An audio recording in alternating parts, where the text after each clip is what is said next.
Oke, bismillahirrahmanirrahim. Assalamualaikum warahmatullahi wabarakatuh. Teman-teman semua dimanapun Anda berada, baik eh, yang sedang belajar dengan saya di kampus, ataupun para subscriber yang tidak sengaja mengklik video ini, ataupun siapapun Anda yang menemukan video ini di YouTube.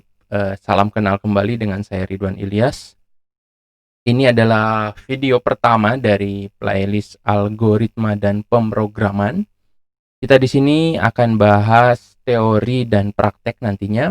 Dan pada video kali ini adalah video perkenalan. Jadi kita akan bahas mengulas sedikit teori tentang algoritma dan pemrograman. Mungkin lebih khusus di video ini kita bahas dulu algoritma ya. Nanti next time kita bahas tentang pemrogramannya. Oke, eh sehari-hari gitu ya, eh kita sering mendapatkan persoalan gitu ya. Nah, ini foto antrian viral beberapa waktu yang lalu ya. Kita sering menemukan masalah ya, seorang pedagang jeruk yang saat laku tadi karena di depan gambarnya jeruk jadi kasusnya jeruk, walaupun ini teman tahu sendiri pasti ini bukan kasus antrian jeruk ya, ini kasus antrian apa namanya, makanan suplemen Iron Man gitu ya. Oke, balik lagi, seorang pedagang jeruk yang saat laku kebanjiran pesanan hingga pembeli membludak. Untuk mensiasatinya, maka setiap pembeli harus mengambil tiket antrian. Nah, bagaimana solusi persoalan pelayanan pedagang tersebut untuk menyelesaikan persoalan dengan kondisi yang ada? Jadi, persoalannya adalah gimana sih cara melayaninya jika keadaannya seperti tadi ya, yang datang membludak, lalu kemudian dia menggunakan skema nomor antrian bagi siapa saja yang membeli jeruknya. Jadi kalau memakan jeruk ini serasa menjadi Spider-Man gitu ya, misalkan gitu ya.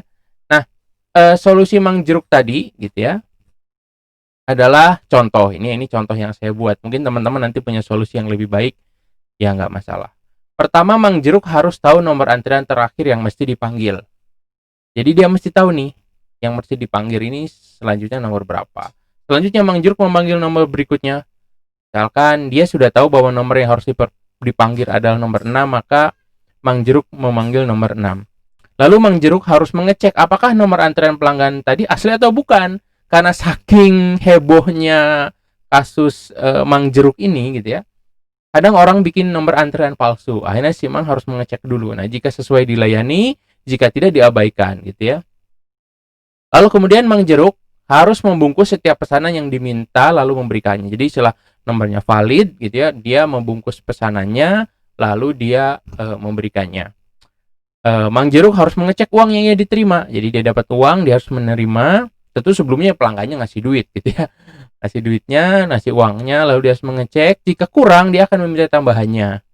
Nah, lalu jika lebih, akan dicari kembaliannya, ya.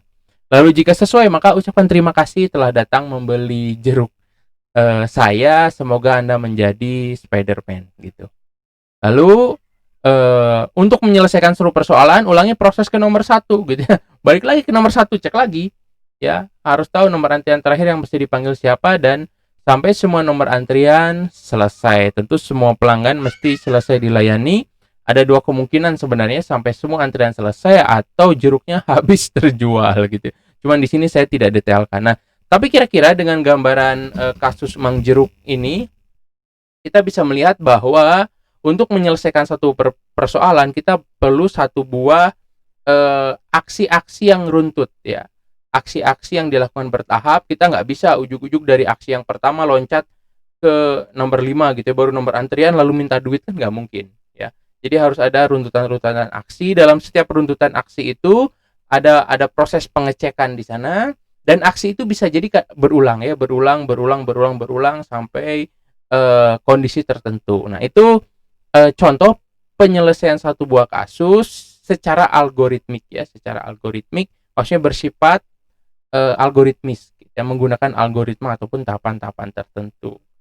Nah, dalam persoalan komputer misalkan bagaimana mengurutkan angka secara acak, mengurutkan angka acak ya maksudnya begitu ya, bukan angka secara acak. Jadi kita punya angka yang acak, lalu kemudian harus kita urutkan dari kecil ke besar. Atau bagaimana menggerakkan karakter pada game sampai ke finish. Ini benar ya? Oke, finish ya, benar ya? Nah, gitu ya. Misalkan teman-teman kan kemarin di video sebelumnya yang saya share tentang bermain game di code.org kan punya tugas yang karakter itu harus sampai ke finish. Lalu kemudian bagaimana mencari imposter yang tepat. Nah, ini lagi rame game apa namanya Among Us ya katanya. Nah, dan tugasnya itu mencari imposter. Saya sendiri belum main gamenya. Kalau ada yang mau main game bareng dengan saya, bolehlah habis ini. Cuman diceritain sama teman, oh ternyata ini kayak main werewolf kalau kita offline gitu ya. Ya kapan-kapan nanti kita main atau kita mabar dan kita live. Nggak tahu lah ya. Oke. Jadi ini contoh ya bagaimana mencari imposter yang tepat. Tapi misalkan ya yang serunya itu adalah yang bermainnya itu bukan orang tapi agent gitu ya. Agent itu artinya robot, software ataupun robot yang dia secara otomatis bisa mencari imposter misalkan. Wah, itu kan seru tuh. Udah pakai AI di dalamnya. Lalu bagaimana mendeteksi masker pada foto wajah ya? Kita pada foto wajah nih, lalu kemudian sistem dengan kamera seperti ini ataupun kamera yang teman-teman punya ataupun CCTV itu bisa mendeteksi apakah seseorang itu menggunakan masker atau tidak. Nah, itu perlu tahapan-tahapan yang bersifat algoritmik gitu ya. Yang itu persoalannya ada di dalam dunia komputasi. Nah, jadi algoritma menurut beberapa pakar definisinya algoritma adalah urutan langkah untuk menyelesaikan persoalan. Lalu algoritma adalah deretan langkah-langkah komputasi yang mentransformasi data masukan menjadi data keluaran. Jadi ada constraint di mana ada data ada yang masuk atau data input dan ada yang data yang keluar.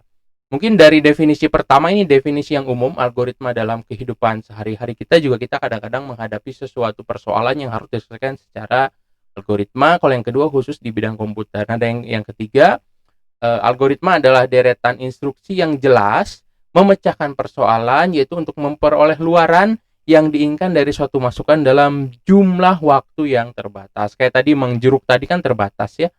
Terbatas waktu, nggak mungkin dia jualan terus-menerus kan panennya juga nggak banyak misalkan. Atau dalam satu hari dia punya batas waktu berjualan ya bisa aja lah ya.